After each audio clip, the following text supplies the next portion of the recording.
72 शब्द प्रति मिनट शुरू। सभापति महोदय, आपके माध्यम से मैं राजभाषा समिति से प्रार्थना करूंगा कि वह अपनी अंतरिम रिपोर्ट सरकार को दे ताकि इस संबंध में जो ढील है वह दूर हो। आज संसार के लगभग 100 विश्वविद्यालयों में हिंदी पढ़ाई जा रही है। दूसरी ओर हमारे देश में हिंदी या क्षेत्रीय भाषा नहीं पढ़ाई जाती है।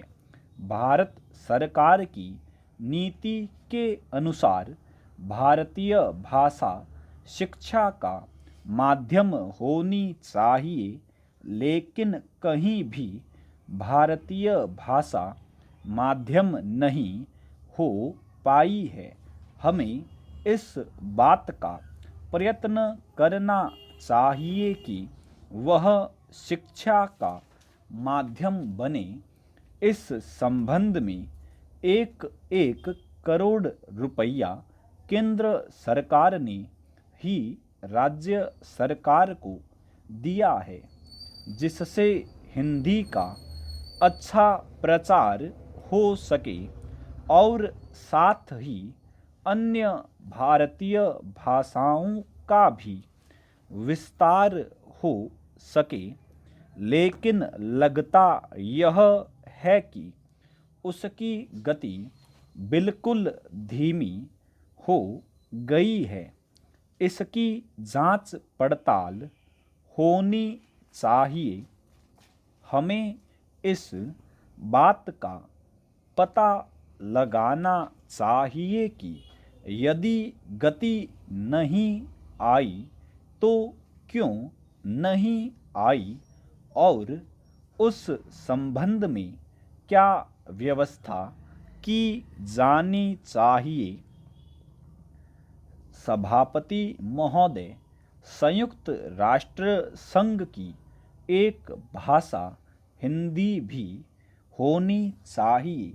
यह मांग बराबर उठ रही है, किंतु होगी या नहीं और कब होगी यह दूर की बात है।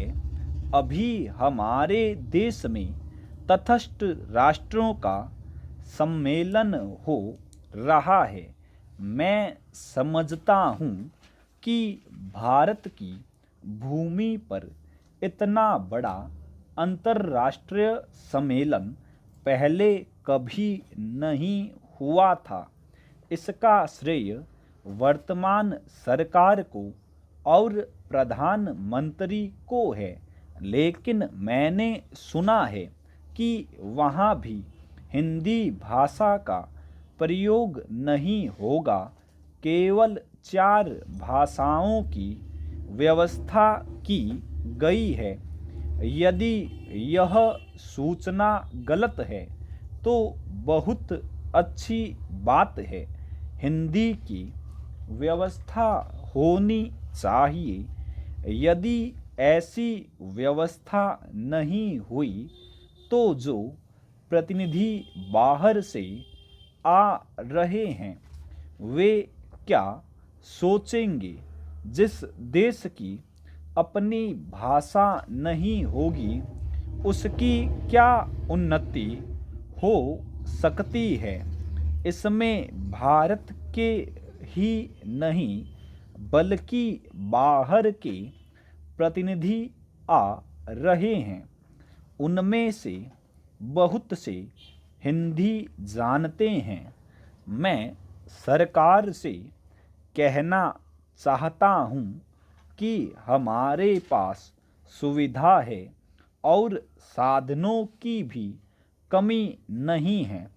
इसलिए मैं सरकार से कहता हूँ कि कम से कम तटस्थ राष्ट्रों के सम्मेलन में हिंदी की व्यवस्था होनी चाहिए। मैं यह भी कहना चाहता हूँ कि हिंदी के संबंध में जो कानून बने हुए हैं उनका पालन भी अवश्य होना चाहिए। स्टॉप।